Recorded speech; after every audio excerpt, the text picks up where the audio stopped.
Hey you guys, so today I want to talk about healthy egoism and why it is so powerful for your life and also so attractive to others. So I want to explore this topic with you because it's been on my mind a lot lately, and it's quite apparent that egoistic males are also quite attractive to most females. So these are all my original thoughts. It's no AI used in crafting the script or the ideas, but I will probably use some AI imagery to create some immersion. Now, let's assume we're talking about a halfway decent person here that does have a limited, healthy level of altruism that enables positive human interaction and connection. Given this, why is egoism so powerful? And I think the answer to this is that for many people that struggle with a positive self-image, egoism presents itself as something negative at first, which is also relayed through the narratives within society. And I think that many people notice through life, those that were brought up somewhat morally at least, that at first self-care, self-love disguises itself as negative egoism that is looked down upon by society. But when egoism is looked at with a one-sided perspective, it can easily become a concept that hinders your own growth. Because ultimately, egoism is the ability, the degree to which you can care for yourself with priority over others. And I think it needs to be said that putting your needs over others actually requires you to convince yourself first as well that you are more important. But why does it make sense? Well, because people who can carry their own weight in survival, in living, are of greater benefit to others than people who need to rely on others for survival and living. It is like with the analogy of the plane and the oxygen. If you don't put on your mask first, you die, and the other person who's possibly weaker or has a slow reaction to you, might be a child or whatever, cannot be helped by you. So egoism is not only good, it is a prerequisite to help others in some cases. Also, positive egoism allows you to stay in your frame and maintain a authentic perspective, living out your authentic personality, which represents your highest natural potential.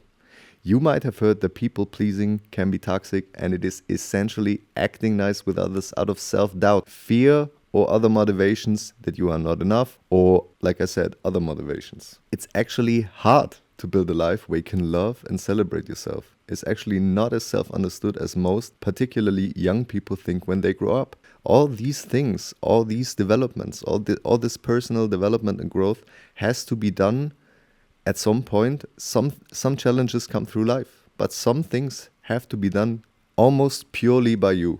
And it requires many elements that are not obvious to most people. Reflection, flow, play, connection, detachment, and many other elements that are sometimes central and sometimes more subtle. Don't let other people who have weak personalities or trauma fool you into believing that you must serve others first. It does not make sense logically, and it does not make sense to yourself really. And this is shown by you through many, many events, I think. And in the end, no one benefits.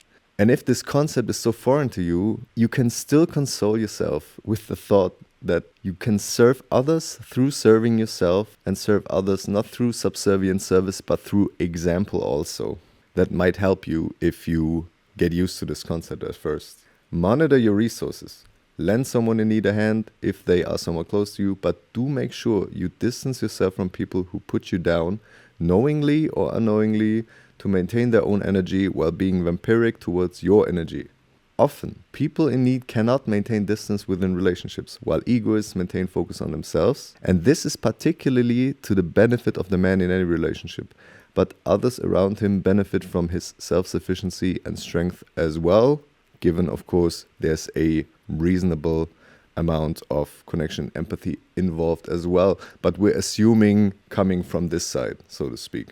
The more you focus on yourself, the more people who cannot do that will be drawn to you, because they can sense that you have the solution for something that they need, which is finally believing and trusting in themselves to make themselves be alive, feel alive, and be happy and fulfilled. I think people become naturally curious when they lack such an understanding of themselves, of what mystery that person houses that enables them to become so close to themselves, while they themselves seem to not find worth in themselves and need others. Coupled with a healthy but specified degree of altruism, this can empower you to develop yourself in a way that leads to a strong, natural growth. Your energy that you have throughout the days and months is a resource that you control. It is a natural habit to share, but if you share wisely, it becomes more through positive exchange. If you fall into the trap of energetically exchanging with people who draw on your energy, it will lower. This often applies to habits as well. That is not to say that you should not help people. I merely want to implore you to also choose to help yourself, make that a priority, and choose who you want to share your energy with consciously and confidently. Be not afraid to also give with great generosity, but be conscious of the way people make you feel, to understand how you react energetically, emotionally to them, and get a better understanding of emotional exchanges, all right?